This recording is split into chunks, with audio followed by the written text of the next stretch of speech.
본문 민수기 13장 을 통해서 믿음으로 사는 자들 함께 은혜를 나누기를 원합니다. 오늘 이 민수기 13장은 그 유명한 가데스 바네아에서의 사건이 나오고 있습니다. 가데스 바네아 여기 있죠. 가데스 바네아는 가나안 땅의 입구와도 같은 것입니다. 어귀죠. 가데스 바네아를 통해서 이제 가나안 땅이 시작된다라고 봐도 과언이 아닙니다.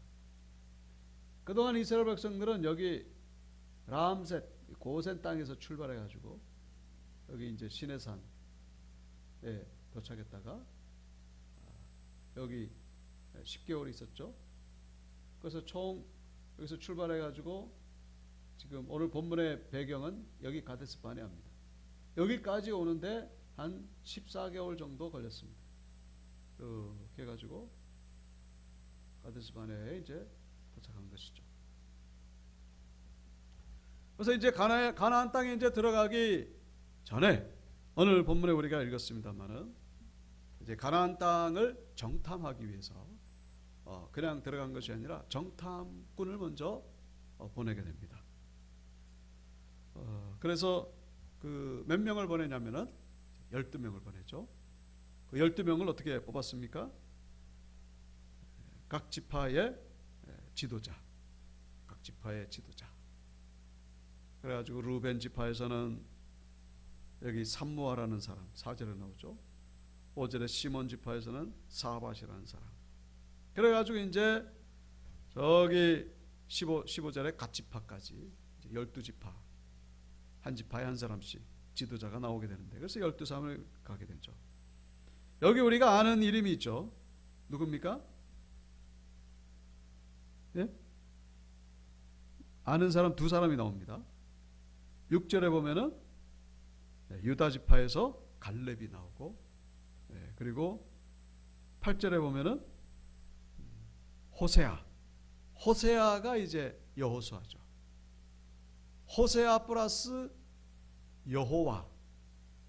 그래서 여호와의 그 여와 호세아가 다 합쳐져 가지고 여호수아가 됩니다. 여기 이제 16절에 그런 말씀 나오죠. 모세가 눈의 아들 호세아를 여호수아라 불렀더라. 자, 12지파 가운데 우리가 아는 사람이 두 사람입니다. 갈렙과 여호수아. 그래서 갈렙은 무슨 지파? 유다 지파. 여호수아는 무슨 지파? 에브라임 지파. 그 유다 지파와 에브라임 지파가 중요합니다. 여기서 이 두 지파 정도는 우리가 좀 기억할 필요가 있죠. 왜냐하면은 나중에 이제 이스라엘이 남북으로 갈라지잖아요. 그래서 남쪽으로 갈라질 때는 남쪽은 유다 지파를 중심으로 갈라지고 북쪽은 에브라임 지파를 중심으로 갈라집니다. 그래서 그 에브라임 지파와 유다 지파는 유다 지파에서 나중에는 이제 뭐 다윗도 나오고 그러죠. 예수님도 나오고 유다 지파가 중요하고 그다음에 에브라임 지파는 이제 북이스라엘을 대표하는 지파입니다. 그래서 이 에브라임과 유다 지파가 이 이스라엘의 두 축이 되었다는 것을 우리가 기억할 필요가 있습니다. 자, 그래서 이 12명이 이제 정탐을 하러 가는데 구체적으로 무엇을 정탐하느냐? 무엇을 정탐하는지 여기 18절부터 나오죠. 그 땅의 거주민들이 강한지 약한지. 그리고 왜냐하면 전쟁을 치러야 되니까 가나안 땅이 뭐 무주공산이 아니고 거기 뭐 어서 오십시오 뭐 환영합니다 그런 게 아니에요. 이 전쟁을 치러서 정복해야만 차지해야만 들어갈 수 있는 땅이 바로 가나안 땅이죠. 그러니까 거기 거주민들이 강한지 약한지 많은지 적은지 그리고 그들이 사는 그 성읍들이 아주 견고한 성벽인지 아니면은 여기 뭐 뭐라고 되어 있습니까? 진영인지 산성인지.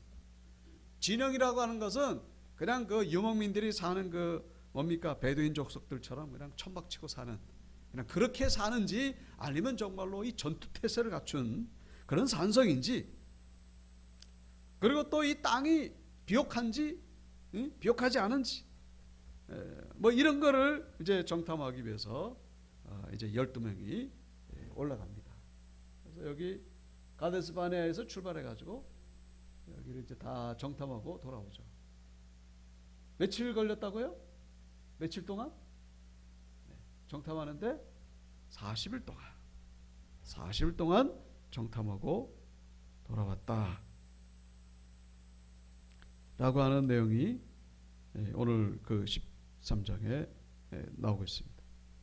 그래서 이제 올 때에는 여기 그 25절이죠. 40일 동안 땅을 정탐하기를 마치고 돌아왔다. 근데 돌아왔는데 이제 그 가나안 땅 들어가기 전에 하나님께서 모세를 통해서 주신 말씀은 가나안 땅은 어떤 땅이다? 뭐가 흐르는 땅이다? 젖과 꿀이 흐르는 땅이다 말씀하셨는데 그게 사실이었습니다. 사실이었어요. 그래가지고 여기 20절에 보면은 그 정탐하러 갔을 그때가 언제쯤이냐? 바로 포도가 처음 익을 즈음이었다. 그래가지고 포도송이를 따가지고 오는데 두 사람이 그 막대에다가 23절에 나오죠. 막대에다가 꿰어가지고 거기다가 석류와 무화과도 따가지고 돌아옵니다. 그래서 이제 여기 27절에 보면은 26절 27절 사람들이 와가지고 보고하게 그 땅의 과일을 보이면서 모세에게 말하되 이 땅이 정말로 과연 젖과 꿀이 흐르는 땅입니다. 이 정말로 좋은 땅입니다. 물론 이스라엘 지역이 광야가 많습니다만은 이렇게 과일이 잘 익는 데는 아주 뭐 우리가 여리고성을 우리가 봅니다만 거기 저 대추야자가 그 성경에 보면은 그 가나안의 7 과일 그래가지고 나오거든요. 7 과일에 그 뭐 포도도 있고 무화과도 있고 석류도 있고 뭐 감람나무도 있고, 근데 거기 가운데 꿀이 있습니다. 꿀이 그 식물인가요? 그 바로 이 대추야자를 끓이면은 그게 꿀처럼 된다는 거예요. 아주 답니다. 당도가 얼마나 높은지 저도 직접 먹어본 적이 있습니다만은 아주 상당히 답니다. 그러니까 이 이스라엘의 이 과일이 이스라엘은 과일이 아주 유명하거든요. 그러니까 아마 그때나 뭐 지금이나 뭐 오늘 성경 본문 때나 그래서 이 정탐꾼들이 그거를 가지고 와가지고 이건 정말로 젖과 꿀이 흐르는 땅입니다. 자, 근데 여기까지는 좋은데 뭡니까? 여기 28절에 나오죠. 그런데 뭡니까? 그림의 떡입니다. 그림의 떡입니다. 왜냐? 그 땅 거주민이 강하고 성읍은 견고하고 심히 클 뿐 아니라 거기 안악자손을 보았습니다. 안악자손은 뭐냐면은 그 골리앗이 그 뿌리가 되는 자손이 바로 안악자손입니다. 골리앗, 다윗과 싸웠던 이스라엘 백성들이 그 누구도 상대하지 못할 정도로 엄청난 그 기골이 장대했던 그 골리앗, 안악자손을 봤다는 것이죠. 안악자손이 어떤 자손인지 33절에 좀 더 구체적으로 나오죠. 안악자손, 네피림 후손인 안악자손의 거인들을 보았나니 우리는 스스로 보기에도 메뚜기 같으니 그들이 보기에도 그와 같았을 것이니라. 네피림의 후손. 네피림 혹시 들어보셨나요? 네피림. 노아 홍수 이전에도 이 네피림이 등장합니다. 그래가지고 창세기 6장에 보면은 홍수 전이죠. 당시 땅에는 네피림이 있었고 그 외에도 하나님의 아들들이 사람의 딸들에게도 들어와 자식을 낳았으니 그들은 용사라 고대의 명성이 있는 사람들이었더라. 네피림, 자이언트, 거인들. 그래서 어떤 사람들은 이 그 네피림이 천사와 사람의 관계에서 태어난 무슨 거인이다 그렇게 얘기를 하는데 말도 안 되는 소리죠. 천사와 사람과의 관계. 여러분, 천사는 예수님이 말씀하셨거든요. 시집도 안 가고 장가도 안 간다. 남녀 구별이 없다. 이 땅에서 우리가 사람이 뭐 남녀 구별이 있고 뭐 음과 양이 있고 그렇습니다만 천국에는 그런 걸 초월하는 것이죠. 중성이라는 얘기가 아니고 이 성을 초월하는 거예요. 시집가고 장가가고 그런 거 없습니다. 근데 무슨 뭐 천사와 사람이, 근데 그런 건 아니고, 한마디로 엄청나게 거인들이기 때문에 그 땅이 아무리 좋고 아무리 과실이 뭐 풍성하게 많아놔도 그건 우리 게 아닙니다. 우리는 절대로 여기 들어갈 수 없습니다. 우리는 마치 뭐와 같다? 메뚜기와 같다. 메뚜기. 우리가 보기에도 메뚜기인데 저들이 우리를 볼 때는 아마 더 그랬을 것입니다. 우리는 메뚜기에 지나지 않으니까 우리는 갈 수가 없습니다. 들어갈 수 없습니다. 여기 그 32절에 보면은 그 땅은 어떤 땅이냐면은 거주민을 삼키는 땅입니다. 그래 나오죠. 거주민을 삼키는 땅. 이 거주민을 삼킨다라고 하는 것은 이제 땅이 뭐 이렇게 황량하고 그래가지고 기근이 많이 오고 그런 의미가 아니고, 땅이 너무 좋다 보니까 우리가 이 땅을 차지해도 나중에 또 다른 힘이 있는 세력들이 와가지고 우리를 공격해가지고 이것을 뺏으려고 하다 보면은 전쟁이 일어나고 치고받고 맨날 전쟁만 하다가 다 죽어나갈 수밖에 없는 그런 땅이다.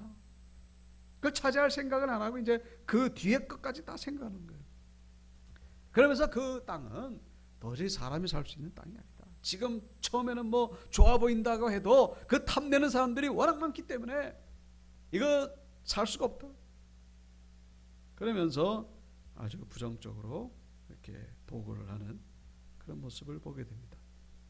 자, 그런데 이와는 반대되는 그런 해석을 하는 그런 사람이 있죠. 그게 누굽니까? 30절에 나오죠. 갈렙이 뭐라고 보고를 합니까? 갈렙이 모세 앞에서 백성을 조용하게 하고 이르되 우리가 곧 올라가서 그 땅을 취하자 능히 이기리라 라고 그렇게 외치고 있습니다. 그러니까 이 갈렙이나 우리가 아시는 대로 이제 갈렙과 같은 뜻을 같이 하는 사람이 12명 가운데에 누굽니까? 여호수아죠. 여호수아와 갈렙은 같은 의견이에요. 우리는 비록 아낙 자손 거인들이 있다 할지라도 하나님이 약속하셨기 때문에 우리는 들어가면 저 땅을 우리가 차지할 수가 있을 것입니다. 그런 믿음의 고백을 하게 된 것이죠.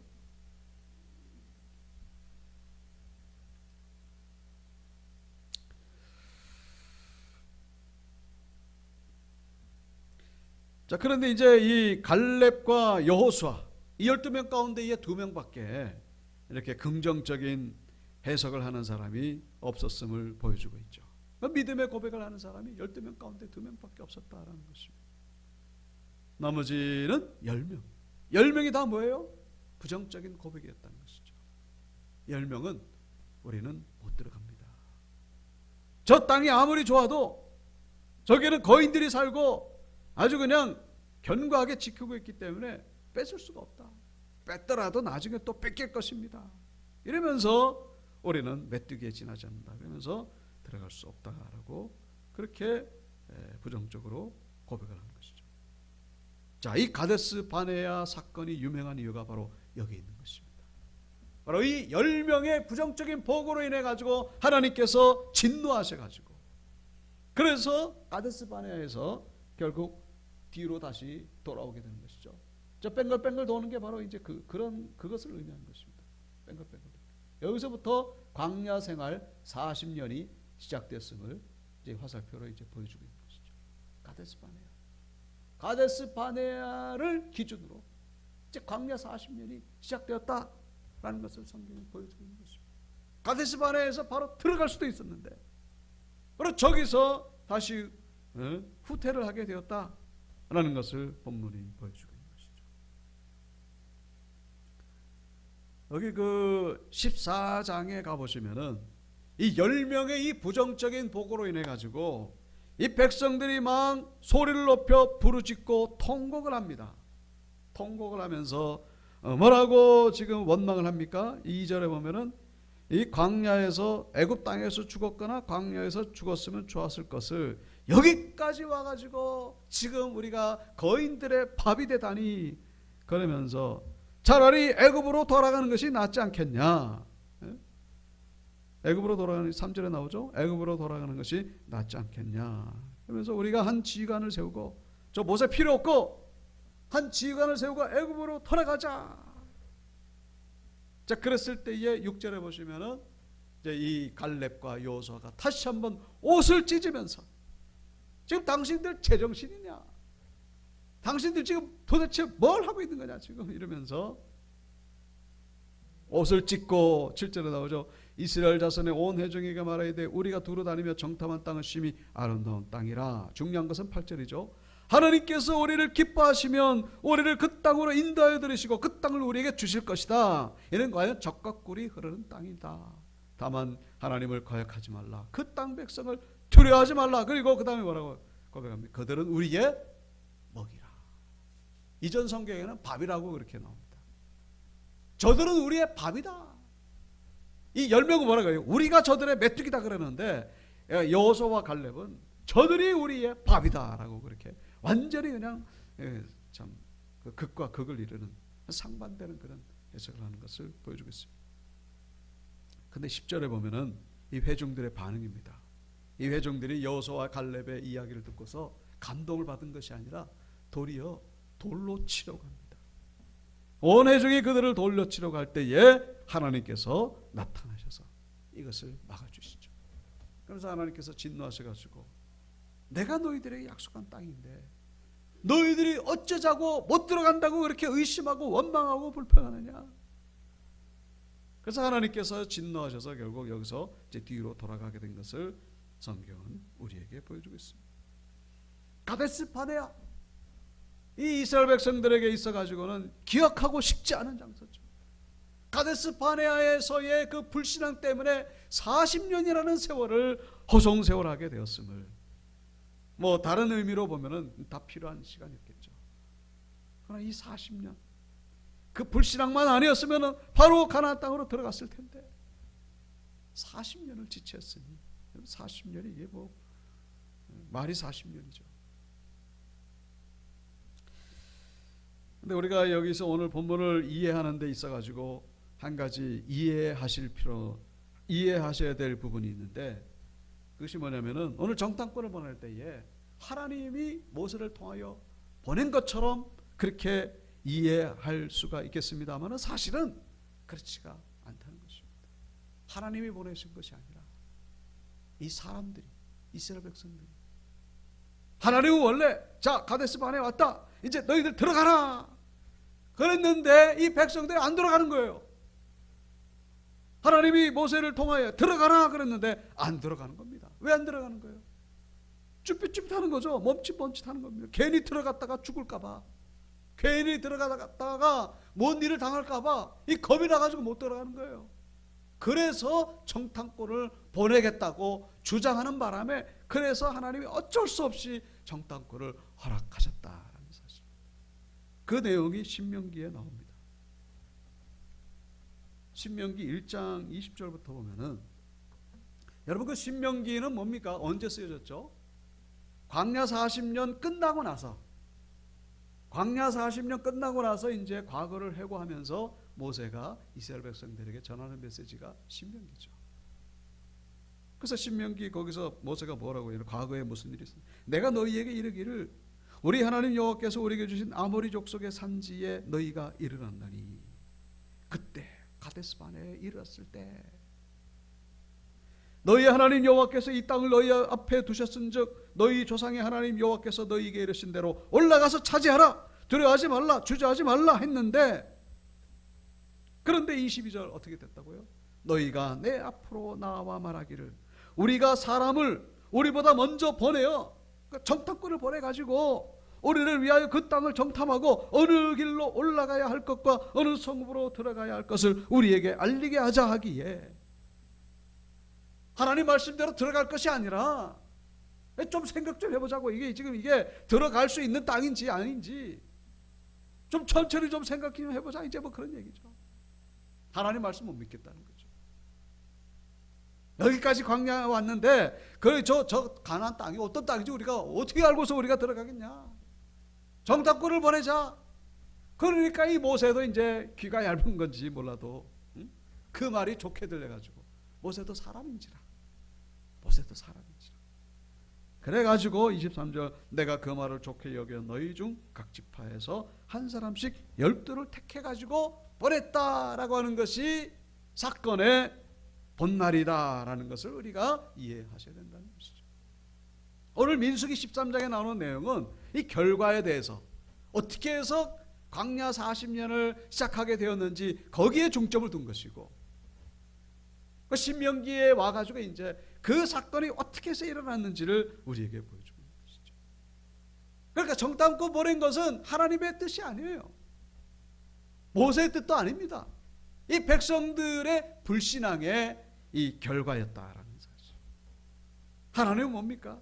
그냥 들어가라는 거예요. 들어가면은 내가 알아서 모든 것을 책임져 주겠다. 내가 알아서 다 해결해 줄 테니까 들어가라. 그런데 안 들어가는 겁니다. 이 안 들어간다는 건 뭡니까? 불신앙이죠. 하나님을 못 믿겠다는 거예요. 하나님을 못 믿겠다는 것입니다. 그런데 이 못 믿을 수도 있겠다라고 생각할 수 있겠습니다만은, 여러분 지금 이 가데스 바네아에 오기까지 어떤 일이 있었습니까? 하나님이 이스라엘 백성들에게 얼마나 많은 이적을 보여주셨습니까? 얼마나 많은 기적과 이사와 만나와 메추라기, 바위에서 물을 트게 하시고 홍해 바다를 갈라주시고, 그 엄청난 사건들을 보면서도 여전히 못 믿는 것, 이거는 아예 처음부터 안 믿겠다는 것이죠. 이 보통 사람 같으면요, 여러분 똑같은 상황 속에서 어떻게 여호수아와 갈렙은 그렇게 믿음으로 고백할 수 있겠느냐 하는 것이죠. 12명이 전부 다 쭈삣쭈삣 한다면 뭐 그럴 수 있겠다 하시면은, 그러면 여호수아와 갈렙은 도대체 어떤 마음으로 이렇게 믿음으로 고백할 수 있겠는가 하는 것이죠. 지금까지 하나님께서 어떤 일을 행하셨는지를 다 봐왔기 때문에, 홍해 바다를 갈르신 하나님이 저 가나안 땅을 차지하지 못하게 하시겠는가? 못 믿는 거예요. 이게 뭐 믿음이 없는 거에 대해서 하나님께서, 어떤 사람이 아주 귀한 선물을 주는데 아주 너무나 소중하고 값비싼 선물, 근데 이것을 받아가지고 이게 진짜인지 가짜인지 막 이렇게 여기저기 막 검사를 하고, 여기저기 뭐 재보고, 이 갖다 팔면 또 얼마나 또 이익을 얻을지. 여러분, 그럼 이 선물 주는 사람이 얼마나 기분이 안 좋겠습니까?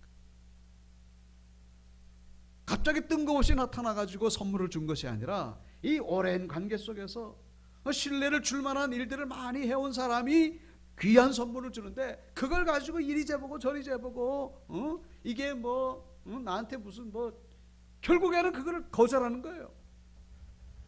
얼마나 기분이 안 좋겠습니까? 그것과 비교할 수 없는 것이 바로 오늘 본문의 상황이다라는 사실. 하나님께서 이 가나안 땅을 선물로 주셨는데, 너희들 가서 그냥 다 차려놓은 밥상 가서 먹기만 하면 되는데, 그거를 여기 뭐 독이 들었는지 뭐 이거 이 상한 건 아닌지 이러면서 밥을 끌적끌적 하면서 안 먹겠다고 그런. 그런데 하나님이 여기서 정탐꾼을 과겠다는 것을 결국 허락하신 것에도 하나님의 뜻이 있습니다. 그 뭐냐? 이스라엘 백성들의 그 깊은 그 심령 가운데에 그 불신앙이 아직 남아있는 것이 지금 그 겉으로 드러난 사건이 바로 가데스 바네아 사건이다라는 것입니다. 이걸 그냥 속으로 묻힌 채, 이걸 그냥 덮은 채 가나안 땅에 들어갔다면 어떻게 됐겠습니까? 여러분, 가나안 땅은 정복 전쟁에서 얻어지는 땅이죠. 여러분, 정복 전쟁은 결코 하나님이 그냥 일방적으로 그냥 옛다 여기 가져라 이것이 아니라, 그 믿음이 있을 때에 그 믿음과 하나님의 능력이 합해져서 가나안 땅을 차지하게 되었음을 성경은 보여주고 있는 것이죠.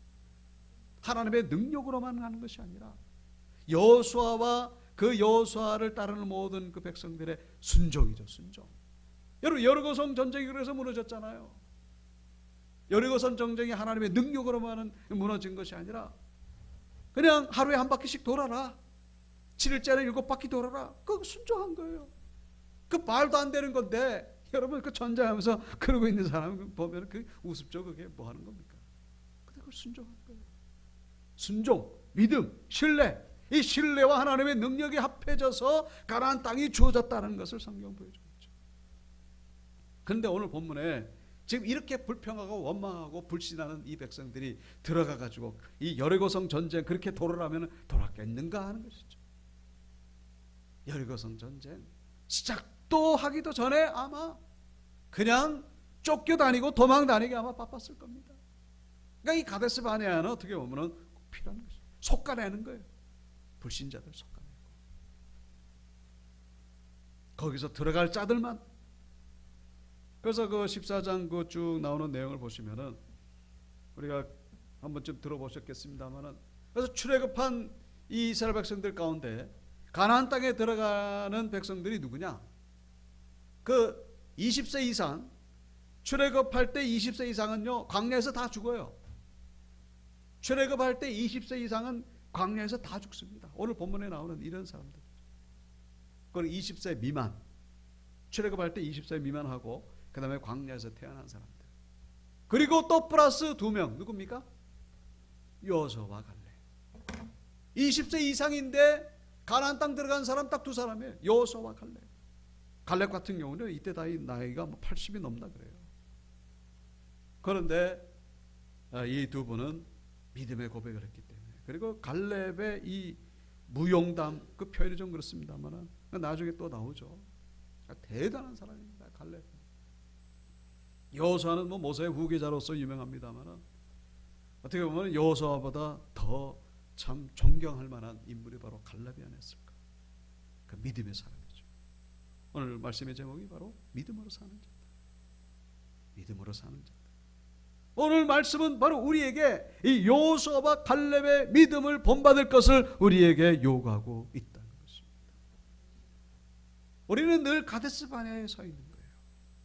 우리 앞에 늘 이 미지의 정복 땅, 정복해야 될 미지의 이 가나안 땅이 늘 우리 앞에 있는 것이죠.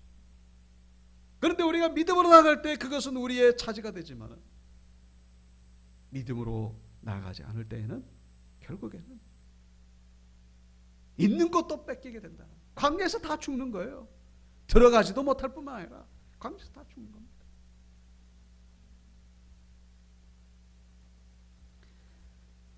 그래서 가나안 땅을 받을 그릇이 준비가 안 된 거예요. 그릇을 만드시기 위해서 광야 40년이 필요했다라는 것이죠.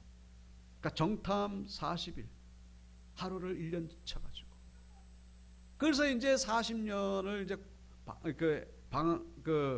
광야 생활을 하게 하셨는데, 그거는 일종의 버리기도 하지만은 하나님께서 이스라엘 백성들을 다듬으시는 그 필요한 시간이었음을 우리가 이해하셔야 된다는 것이죠.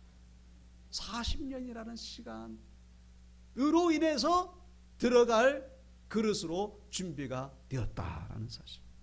시간이 필요한 거예요. 시간이 필요합니다. 시간. 하나님의 사람으로 거듭나려면은, 이 다듬어지려면은, 성숙해지려면은, 우리 세상의 모든 게 다 그러잖아요. 운동에도 뭐 이렇게 참 마스터가 되려면은 시간이 필요하고, 공부도 시간. 영적인 성숙도 마찬가지.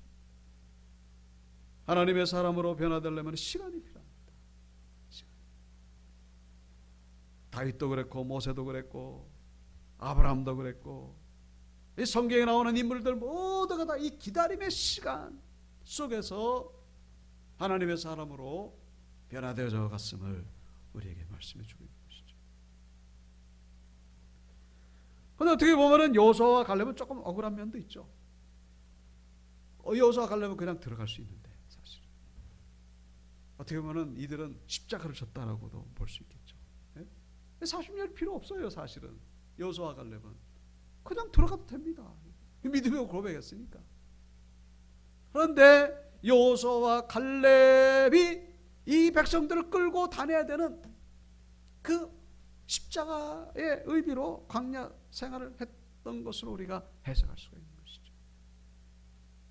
나머지는 전부 다 이 하나님의 심판, 하나님의 벌 받는 걸로 다듬어지는 것으로 이제 그런 40년을 해석합니다만은 여호수아와 갈렙은 그렇지 않죠.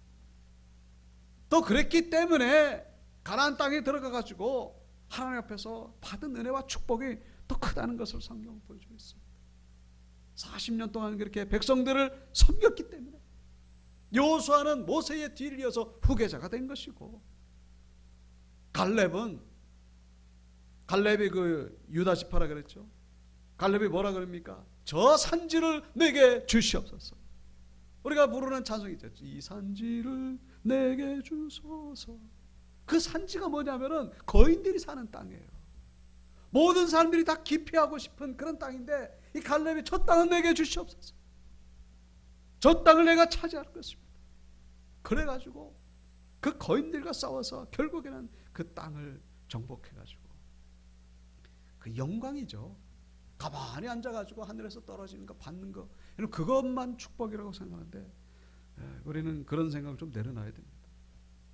계속해서 하나님의 사역을 감당할 때, 나를 통하여 하나님의 나라가 이루어질 때에, 나를 통하여 다른 사람들이 기쁨을 얻게 될 때에, 그 갈렙과 같은 인생이죠. 그냥 녹슬어서 없어지는 인생이 아니라 닳아서 없어지는 인생. 완전 연소죠. 완전 연소. 믿음으로 살았던 자들을 우리에게 보여주고 있습니다. 우리는 이 세상을 살아가는 동안에 여호수아와 갈렙 같은 그런 눈으로 믿음의 눈으로죠. 그 세계관이죠.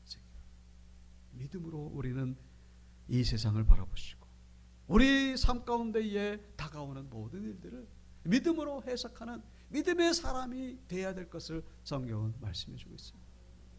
똑같은 건데 어떻게 해석이, 제가 늘 말씀드리죠. 사실 사건보다 중요한 것은 해석이다. 사건보다 중요한 건 해석이다. 똑같은 사건인데 10명은 이렇게 해석한 거예요. 2명은 저렇게 해석한 겁니다. 해석이 다른 거예요. 해석에서 결국은 그 열매가 맺혀지게 되는 것이죠. 이 세상이 어떻게 생겨났나? 해석이 진화론적 해석이 있고 창조론적인 해석이 있고 그러잖아요. 근데 세상의 기업만 그렇게 해석할 것이 아니라 우리 모든 삶의 모든 사건들을 우리는 믿음의 눈으로 해석하는 자들이 되기를 힘써야 된다는 것입니다. 다시 읽어볼까요? 시작. 믿음은 바라는 것들의 실상이요 보지 못하는 것들의 증거니. 아멘. 믿음이라고 하는 것은 결국 바라는 것들의 실체라는 것이죠. 그러니까 바라는 것들로 하여금, 이 참 어려운 말씀입니다만, 우리가 믿음을 통해서 이 바라는 것들이 현실화되게 한다라는 것을, 그래서 여호수아와 갈렙은 믿음대로 가나안 땅을 얻었지 않습니까? 실상, 안 보이는 것들, 보지 못하는 것들의 증거, 안 보이는 것들이 결국 손에 잡히게 하는 그 능력, 그것이 바로 믿음이라는 것을 말씀합니다. 그러니까 믿음이라고 하는 것이 그냥 정신승리 이거하고는 다르죠. 긍정적인 사고방식 이거하고는 다른 거예요. 믿음은 하나님을 믿는 겁니다. 말씀을 믿는 거예요. 그냥 긍정적으로 그냥 생각한다 이게 아니고, 그건 세상 사람들도 다 그렇게 하거든요. 우리는 말씀을 붙잡는 거예요. 말씀을 붙잡는 거예요. 이렇게도 해석하고 저렇게도 해석하고, 그게 아니고 우리는 말씀을 붙잡는 거예요. 여러분, 뒤에서 애국 군대가 쫓아옵니다. 근데 하나님은 우리 보고 어디로 가라고요? 홍해 바다로 가라는 거예요. 그 세상에서는 그렇게 해석하는 사람 없습니다. 근데 하나님은 홍해 바다로 가는 거죠. 갔더니 거기에 바닷속에 길이 있더라는 것입니다. 그냥 말씀이에요. 그게 어떻게 보면 이 세상의 이치와는 초월하는 그런 경우가 많이 있죠. 말하기는 이 믿음의 해석으로 정말로 광야와 같은 이 세상에서 승리하시고, 그래서 가나안 땅의 축복을 경험하시는 우리 모든 성도님들 되시기를 주님의 이름으로 축원드립니다.